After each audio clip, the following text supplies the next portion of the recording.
good to go. Okay. Oh, so we are live. Hello, everyone. This is Iyameur Mishvili here in Washington D.C. together with Georgi Kajarava, who's joining us from Tbilisi, Georgia, and Tornike Gordadze, who's usually based in Paris. He lives in Paris, but currently he's in Brussels, as I understand. So Tornike will be joining us today to shed some light on what's happening in transatlantic relations. What are some of the European outlooks on uh, where are we going, whether together or separately, the U.S. and Europe?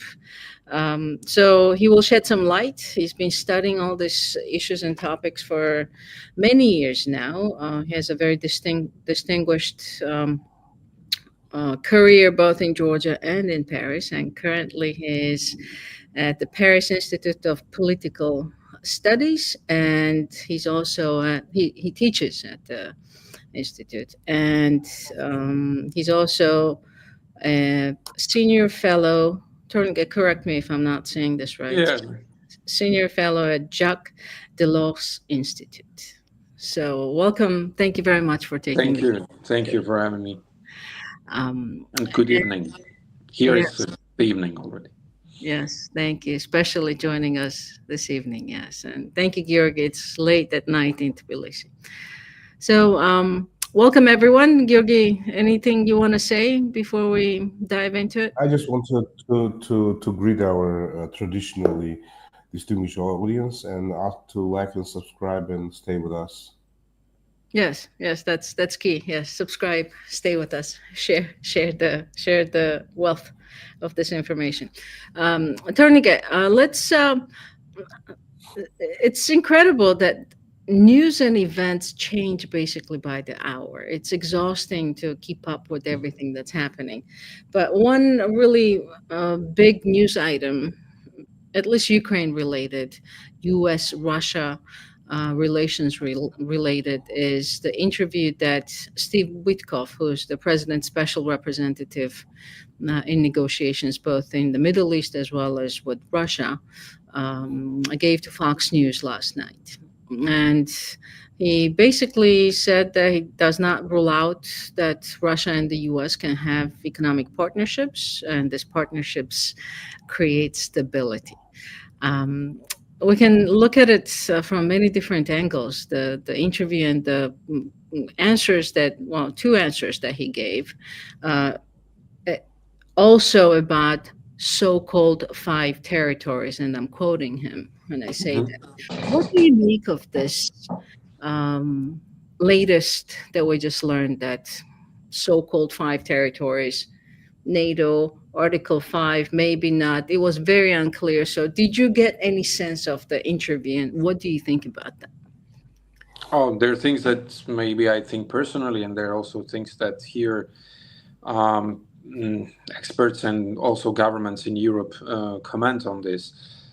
First is that many Europeans look at this process of strange rapprochement between the USA and Russia with lots of fear and about the transatlantic alliance, about the future of the transatlantic alliance, and also about the future of Ukraine. Because especially since the Russia's invasion, full-scale invasion of Ukraine in February 2022, the Europeans understood, at least after years and years of hesitation and denial, that Ukraine war was a war against Europe and against the West in general. And the main challenge now, since Donald Trump came to the Oval Office in Europe, is to support Ukraine first, to rearm and to organize their own defense, with much less support, probably, if any, coming from the USA, and to reinvent a new defense architecture, security architecture in Europe, again with less role played by the US. This specific interview Steve Witkoff gave to Fox News shows one thing. Um, the Europeans and the Germans, they had a very long trade partnership and economic partnership with Russia. And at the end, we understood that with this partnership, Russia was holding the whole Europe, and Europe was unable to oppose Russia's imperialistic tendencies the last few decades because of this partnership. At the end, this now the partnership is over. Germany is not importing anymore the Russian gas, and that's helped Europe to organize and to understand how Russia represented a danger for Europe. So this approach that business will resolve political issues is in Europe at least now understood as a very naive approach of what is Russia. Yeah, Um, bitterly uh, learned lesson, I guess. I would that too, right? and if I remember well, in this interview, Steve Witkoff was facing Vladimir Putin plus two of the most experienced Russian diplomats, Mr. Ushakov, who is Putin's chief diplomatic advisor, and Mr. Dmitriev, who is also someone with a huge experience of both United States and Russia. And these people will not be easy, interlocutors in this. In Yeah, this. what do you make? That's also so interesting. Sorry to interrupt you, but what Yep. do you make of the fact that Witkoff seems to have been alone, right? At least he did not say that he was Yeah. accompanied with somebody from the US. And then on the Russian side, we see, especially Ushakov, kind of understandable, but Dmitriev was in Washington just a few days before Witkoff went to St. Petersburg. So what from diplomatic standpoint, like what do you make of it? Why is Witkoff doing it alone?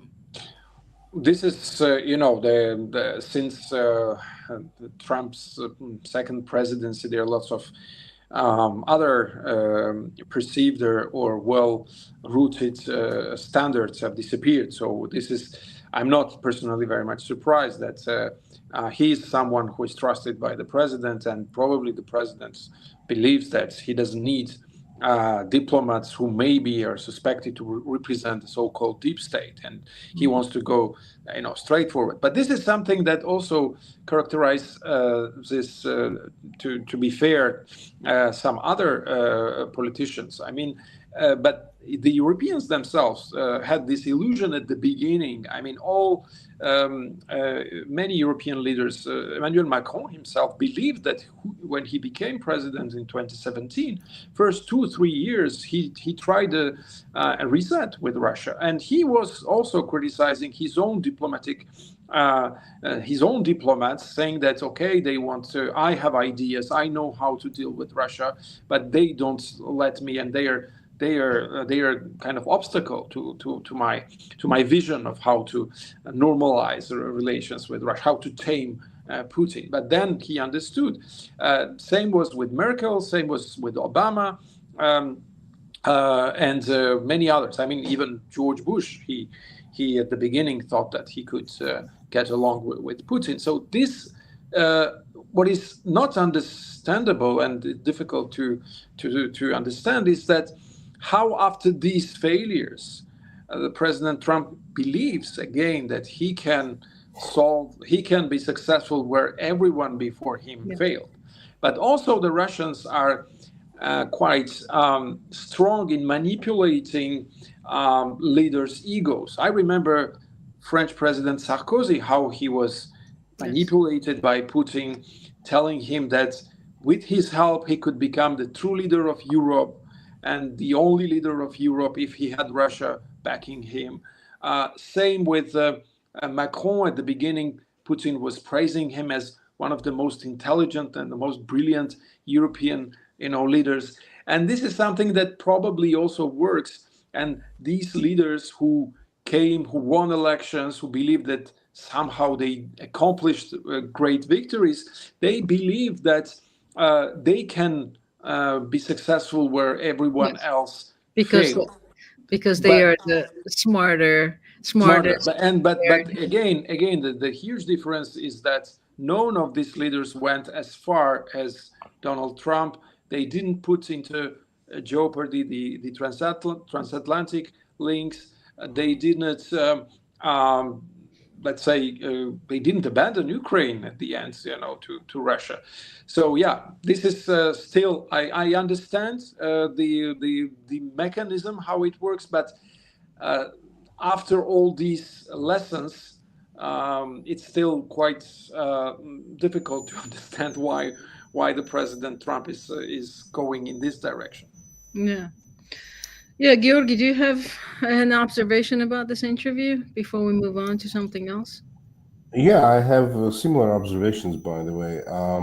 Nothing new there, but these mysterious five regions, we all know which five regions he was talking about. I just have one question to Tornike, if I may, because I read today the Ukrainian official kind of statements from the president's office where they're stating actually this is kind of I think the reply to Mr. Witkoff, and I would quote, I would read here, that the overall strategy towards Russia should not be about territorial concessions to aggressor, but about greater strength, uh, self-sufficiency, and leadership of Europe. And that adds also that that Ukraine calls for the opening of the accession negotiations as soon as possible.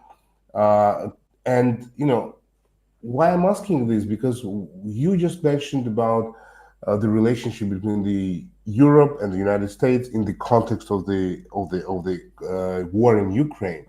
But what about um, disillusionment in Europe related to Ukraine and the new chapters, I would say, not accession chapters, but the chapters in relations with Ukraine in the light of the latest development.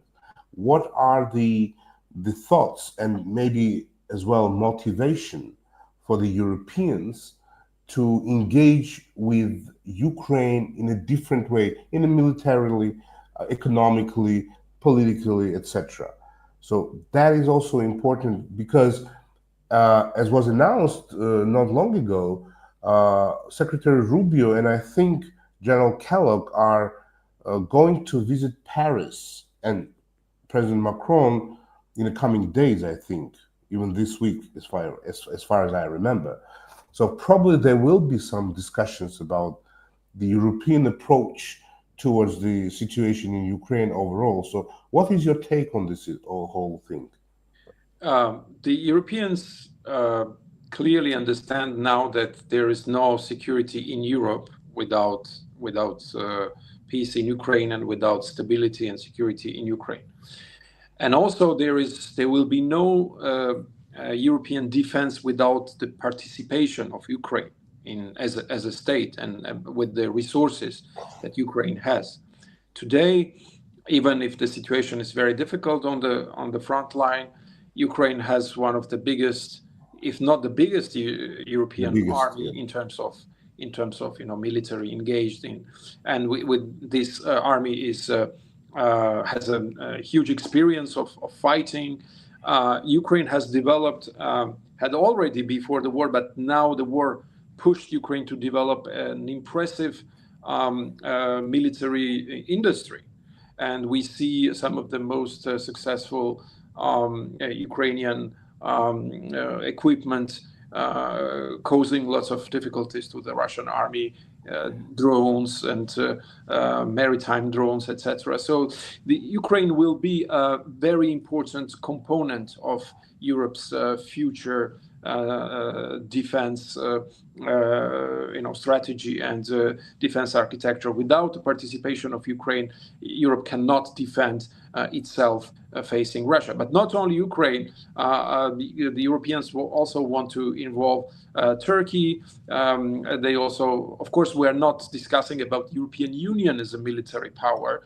This is not the case. It will be beyond the European Union, and the European Union is, on the contrary, somehow not useful as a format, because we have at least two countries like Hungary and Slovakia, then they are blocking everything. So the new European defense common defense will be built with the participation of the countries that are not all of them members of the European Union: UK, of course, Norway, Turkey, and Ukraine. And very important role of Ukraine will be also on the Black Sea, to confront and to Russia's ambitions on the Black Sea also.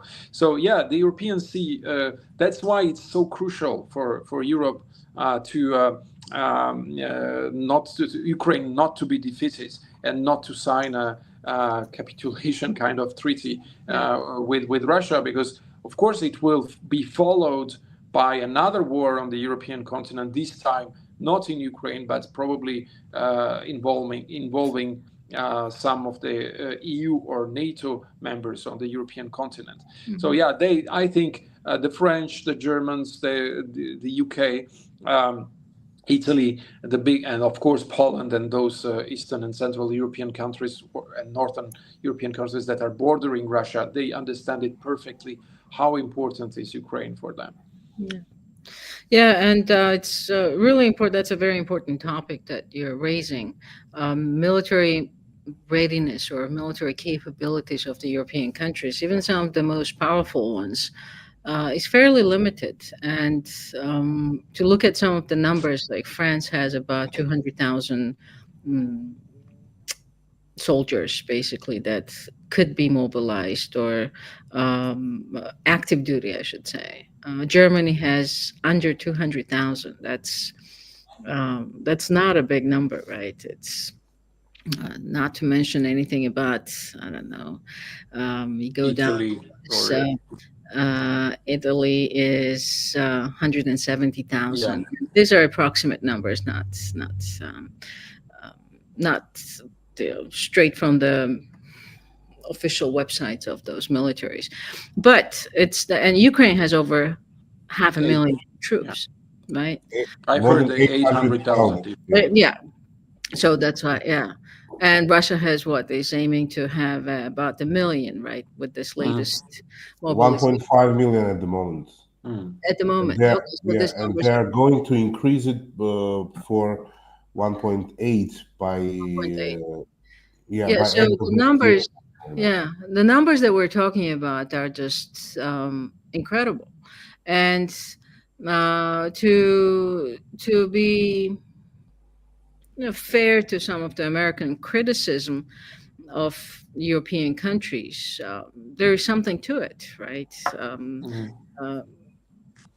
Many administrations, at least starting from George Bush, and then subsequent administrations, were asking Europe to increase your defense spending, increase NATO spending, or 2%, go beyond what you're doing now. And burden sharing. Donald Trump, it really took Donald Trump, not Russia, unfortunately, not Ukraine, not the second invasion of Ukraine, not the first invasion of Ukraine, not 2008, none of that.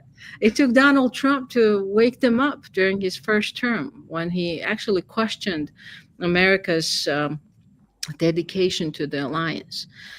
So, keeping all this in mind, I'd love to talk to you about the whole concept of strategic independence or autonomy from the United States that you kind of alluded to from the European perspective. But there's something to it, isn't it? It's not a topic, and it's not a capricious demand of a sort. When you look at the capabilities of these countries, you wonder, like, Like Germany is a very rich, it's the richest country, most powerful country economically in Europe. And then you look at the military capabilities and you're just shocked, surprised. How come?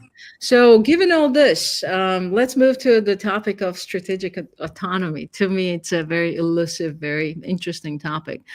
How do you understand it? Is it possible? When can it be achieved?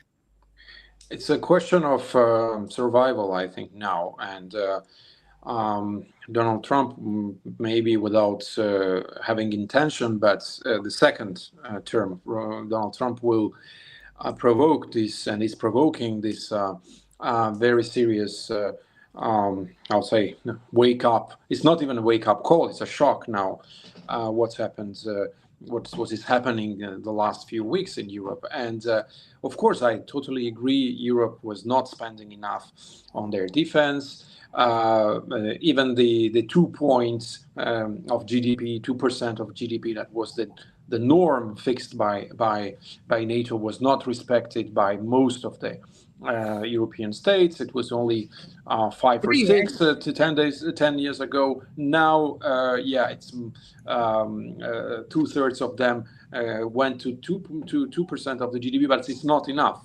Even in the current situations in Russia going in Ukraine and threatening the rest of the continent, 2% is the past. Now the more realistic figure should be somewhere around 4 or 5%. Poland is quite close now to 5%. It's 4.7.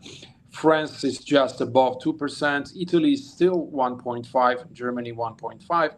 But the recent decisions that came both on the European level. We had this summit where 800 billions, there's a decision, European decision to spend 800 billions of euros for defense matters. 800 billions is 1 year Pentagon budget, but for Europe it's a revolution to have 800 billion dedicated to the defense. And we had a really a very important mental revolution starting with Germany. Germany's new Chancellor Merz made a true mental revolution in Germany, saying that whatever it costs, we have to increase our defense budget, and it can even provoke a huge deficit in Germany. It was a religion in Germany to respect budgetary equilibrium. You know, Germany was the most conservative, among the most conservative countries in terms of respecting and not having a deficit, state budget deficit. Now, and it's even enshrined in their constitution. So Chancellor Merz said that this is something that should be we should overcome this limitation. The German Bundestag and Bundesrat will vote now to make the change in this constitution, and it will require 2/3 of the German parliament. Also, he launched so-called fiscal and the important thing is that because of the coalition that he will put together, they will have the numbers. This is already in the agreement of the coalition, and Social Democrats agree on this issue. They will need to have 2/3. They will need some more smaller parties also to support this decision, and probably some of the smaller parties also, not AfD for sure, and maybe not the far left, but a few other smaller parties will also support this decision. Another mental revolution Germany needs to go through is about nuclear, because Germany, and about in general the pacifism that characterizes German post-Second World War politics and also German culture, because this is a country where everything that goes, it's about defense or military is seen with lots of circumspection and with lots of distrust because of this tragic past of Nazi Germany. But this is also changing, because otherwise this is not possible. To the bigger country, as you said, the biggest European economy having being a security midget kind of. That's how we call Yeah. it in France. It's not anymore doable and sustainable. So the Germans will probably go through these mental revolutions, or accepting also French and German. French and British nuclear umbrella, probably also and then the Mhm. French they offered this to the Germans. When it comes to France, it's this France doesn't need this mental revolution, because of Gaullism and also Mitterrandism. France was always in favor of more autonomy Mhm. vis-a-vis the Yes. US, and even they have now the posture that, oh, we told you so, that you cannot count endlessly on the American security guarantees. That one day, if the Americans decide to move away from Europe, we should be able to defend ourselves. And now, yeah, most of the even the Chancellor Merz is now adopting this French posture, saying that, okay, we cannot count anymore with the US. If for some reasons the US still remains, still supports European defense, it would be a bonus, but we should not count on it. This Self-sustaining. is Yeah. the common German French position. UK and Italy, they also understand that there will be no the things will not be the same anymore with the US, but they try to safeguard what can be saved. I mean, we saw all the efforts of the British Prime Minister Keir Starmer to going back and forth to Washington and back to Europe, trying to save this American support. But at the same time, the Brits are now pretty much back in Europe after the Brexit and after these Yeah. ambitions of global Britannia. They understood that they are in the continent geographically, Yeah. and the Americans are separated from Europe with this beautiful ocean, as the Mhm. American president Yes. said. But the Big, Brits beautiful. are separated only by the British Channel, which is not that big and that beautiful, maybe. So they and this partnership works pretty well with France and with Germany now. For many years, at least last 10 or 15 years, this Franco-German tandem was not working very well with Merkel and Sarkozy. At the beginning, it was okay, but then it became more strained. Merkel and Macron couldn't work well together, and same with Scholz. So now with Merz, things are at least promising, and we will see how these countries Yeah. together will make this European defense together. I just one more remark about this transatlantic link. The Europeans wanted, after the end of the Second World War, Americans to remain on the European Mhm. continent, because they saw that another danger was rising from the east, and it was communist Russia and the Soviet Union. And the Americans remained, but at the same time, it was a codependency somehow, because when each time the Europeans, because there were several attempts, especially from the French side, to become more autonomous, and the Americans were kind of playing against it, because it was also in their interest. And now that the Americans themselves decided to be less present, yeah, there's no other choice. The Europeans have no other choice than to think about Yeah. The their own security. Yeah, the question here is, well, first of all, at least in my mind, it's not clear what would be the structure of that. Is it going to be something within NATO? But probably not, because NATO, US is a part of NATO, of course. Is it going to be something separate? Who's going to be in charge of it? And there are all these questions like, where is the funding going to come from it? Is it going to be taken away from NATO? Um, so there are so many things that are not clear about this, and it seems like we're at this precipice of incredible changes in the world. Yeah, I think it's still not clear what will be the structure. They are working on it now. That's why we had so many summits and mini summits and the summits at the level of the ministers of defense or at the level of the heads of the joint staff. The most urgent is to create this coalition of the willing for Ukraine. Yes. That will be then the backbone of what will follow, and to find the countries that are able and willing to support after the ceasefire is signed with Russia, to support Ukraine and to make another war impossible in the coming years. And this is the most urgent. So that will show then which countries at what level will be involved in Mhm. this structure. They'll be probably the countries that are not NATO members, as I said, Ukraine, not EU members, and some of the members of NATO, or like Hungary and Slovakia, at least until they have the current leaders, will not participate. But when it comes to the US, all the options are there.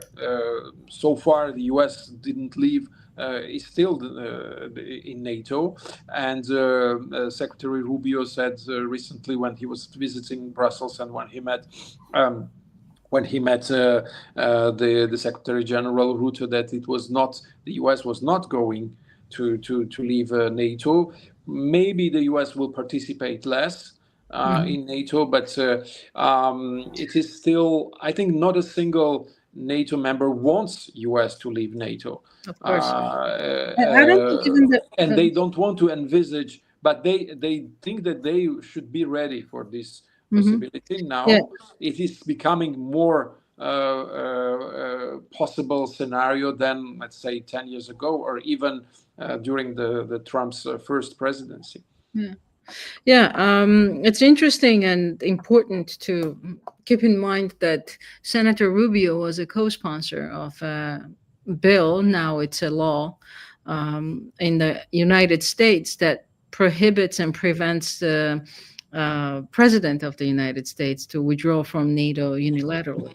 So I think that's something important to keep in mind. And also in June, in Hague at the summit, President Trump is expected to travel and he's Mhm. expected to make a Yeah, speech. So we'll have to wait and see. Is it going to be a we'll shocking see speech? much more about the future of NATO in Yeah, the coming weeks and yeah. months, probably. Yeah. And I would also suspect and expect that even though this 100-day deadline that President Trump and his administration self-imposed to reach the ceasefire in Ukraine, we're not just quite yet at 100 days, I No. guess. There is still a chance. But in case it does not happen within 100 days, then I would expect that NATO summit would be something that would serve as another sort of deadline that before that date, Russia and Ukraine have to have some sort of ceasefire. So very, very, very interesting. But Georgi, I'm sorry if you have any questions for Tony again if I keep talking to him, but it's like I want to take as That's much fine. That's fine. as No, no, no. possible. I just have one very, very short uh, question slash remark, maybe. When you're talking about the coalition of willing, I mean, this is very important to also mention that this coalition of willing was actually announced that it will be possible to send some troops to Ukraine from from Western Europe, um, but that requires the backstopping from the United States, Right. which is kind of in limbo. I mean, it's not agreed. It was discussed, but as far as I understand from all the comments of the observers and the politicians, that the United States is not very much willing to backstop for this coalition in order to, let's say, have a second echelon for defense of Europe. Yeah. So if that backstopping is not working, in your opinion, what is the plan B? And if there is a plan B, I mean, in theory, what it can be? Yes, many countries even consider American backing for this coalition of willing as a condition for their Yeah. participation. This is the case of Poland. This is the case also somehow in Italy and some maybe smaller states, because there is one of, on the technical level and the military level, there's some. U.S. has some capacities that not any other ally has in its own disposal, and it comes on it's intelligence and air surveillance. These are the Americans have much stronger capacities than the European allies in this. The Europeans will try to have American support at least in these two domains. It is clear now that the Americans will not participate. The ground troops will not be American troops will not be present in Ukraine. But it's very important for the Europeans to have this support in these two domains from the United States. I don't know if they have a plan B on this. The French gave some. There's a meeting between the French Minister of Defense and the Ukrainian Minister of Defense, and also Zelensky met several times Macron, and the French assured the Ukrainians that the French satellite systems will never abandon Ukraine and will help them in terms of intelligence. But at this level, and the French also recognize that this is not the same capacity as the US. Yes.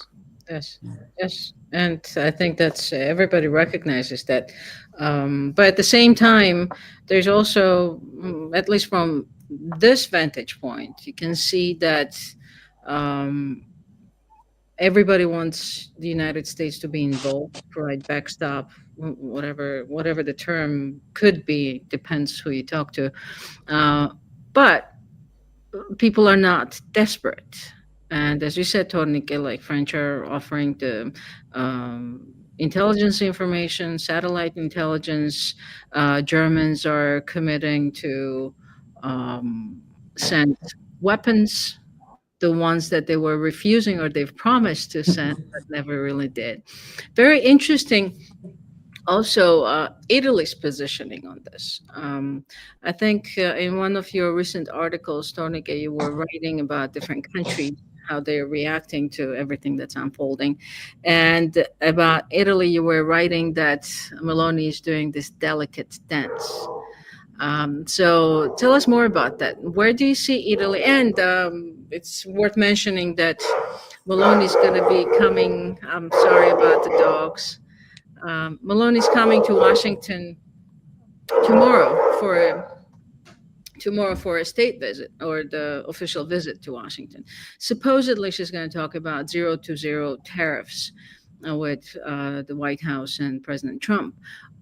But before we move to tariffs, very briefly, if you could just shed some light on what is Italy doing, and what role does Meloni have in sort of balancing U.S. Europe relationship? Before February 28th and this famous clash in the Disaster, yeah. in the White House, Italy was seen. Everything was perfect for Meloni. On one side, she was the one who was the only one who had the direct, who was invited for the inauguration ceremony. Ideologically, she was closer to Trump than any other European leader. Her government was stable for the first time. Italian government is more stable than the French or German government, which is also quite an achievement. But once this happened, and once this drift appeared in the transatlantic relations, her position became delicate, because Italy is an European country, so they are also involved in all these security dilemmas. Italy was extremely supportive of Ukraine since the beginning of the war. And the clash between Zelensky and Trump is not a good news for Meloni, and she has to choose. She has a very prudent approach. She doesn't want. She's less pessimistic about the future of transatlantic relations than Macron and Merz, because she has to be more optimistic, because she also sees that Italy doesn't have the same capacity, also military capacity, as I said, as France and Germany and France and the UK. They are still now for 2027 they want to reach 2.5% of the GDP, but it's still not the very very important and what the situation requires. So yeah, she doesn't. Of course, she wants to remain in the middle of this European new infrastructure, new defense architecture, but also to safeguard the traditionally very pro-American and pro-Atlantist policies that Italy had since the end of the Second World War. Italy also has, like Germany, a very strong pacifist movement. Mainly center and center-left parties are all very anti-war in general and anti-Italy's involvement in sending troops abroad. This is also something that has to be has to evolve, and also the influence of the Catholic Church, and Catholic Church is always against the war, and the current Pope, when we were quite surprised with his policies, with his positions during the war in Ukraine, and some of us were extremely angry and saying that he's because he comes from the left, etc. It's not only from the left. He comes from this very old Catholic tradition of pro-peace tradition, and in this situation, it doesn't help politically. I mean, Italy to make the decisions. And she did make a statement once saying that, especially I think it was a response to Macron's statement that Macron was ready to send troops to Ukraine. She said that you can do that, but without my troops. So it was her There's position. also an old rivalry. When she was elected, sorry to interrupt, Meloni's political campaign in Italy when she got elected was very much against Macron and saying this. She said, "I'm in favor of the Europe of nations, of sovereign nations who have to safeguard our identities, etc. Not these people like Macron who are federalists, who want the Europe to become much more integrated and on the expense of the sovereign national sovereignty." So she and Macron had a quite long dossier of the opposing each other since long time. Tornike, I told you 40 minutes at the beginning. Yeah. We kind of said 40 to 45. So just very briefly, let's. I don't want to abuse your time, but very briefly about sanctions.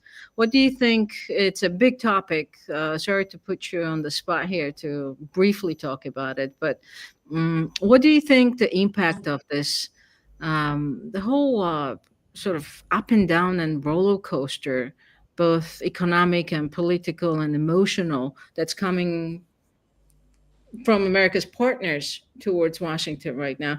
What do you think impact would be of this? You mean the tariff policy? Relations. Yeah, it's again, it's a third challenge. So there is this security challenge now. The second challenge is an ideological challenge that was, erupted during the J.D. Vance's speech in Munich, and another approach of freedom, or another approach of democracy, and etc. And the third is now economic, so the economic challenge with these tariffs. But here I think the Europeans are more prepared than on the security ground, because the European Union for 60 plus years was about integrating economies and to have a joint trade policy.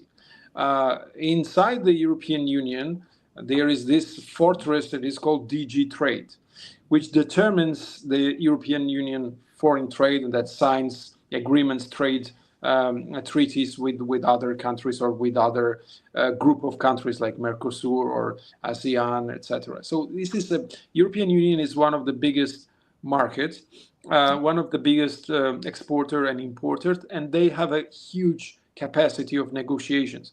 When I was negotiating association agreements and free trade agreement between Georgia and European Union, we saw how strong was DG Trade. They were even stronger than external service, action service, the equivalent of the foreign affairs, because there were some progress when we were discussing with the external action service, and then the DG Trade would come and say no, and we have experienced their strength, and now, and also this is one of the topics where unanimity is not required, and this is very important. In defense and foreign policy, it's a unanimous decision of 27 states. Here, the Commission proposes, and then qualified majority is needed. And the European Union has prepared itself for the trade conflicts since several years, and their reaction was quite calm, let's say. And the European Union decided to react, but not quickly, not erratically.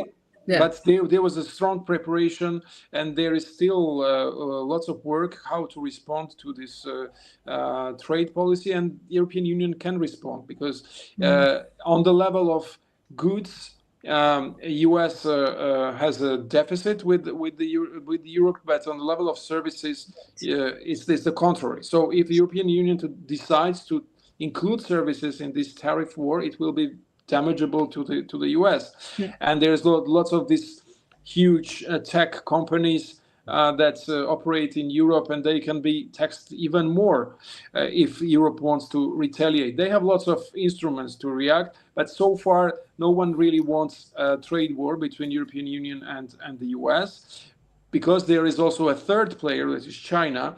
And as the war between China and the US on the trade level is ongoing, the Europeans also fear that these Chinese products and goods, cheap goods that cannot exceed to the American market, they can arrive in European market. Yes. And they don't want collateral war between EU and China also as a result of US-China trade war. So they are very prudent, but on this ground, they are much more prepared than on security issues. Yeah, well, it's 46, almost 47 minutes. So thank you very much, Georgi. We'll have to invite Tony again. So the next time you ask. The sooner the later. I think the developments are coming our way very quick. So can I make just a small advertisement for the journal we are publishing in Georgia called Geo-Politics, and it's in English, and it's a monthly journal in English language, politicsgeo.com, and you can find articles. We're publishing since 2023, December 2023. We already published like 16 or 17 issues, and the last 2 issues were on these security challenges and economic challenges, and also the place of Georgia in all these processes. Yes. So the article that I referred to earlier for the viewers is from this publication. So highly recommended. Thank you. Politics. I think we even can ask our technical team to put the link in below before the comments to this video. Yeah.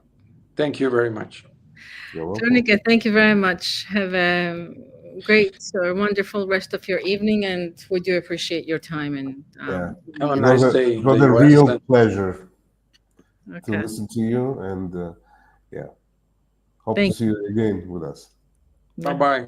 Bye-bye. Thank you. Bye.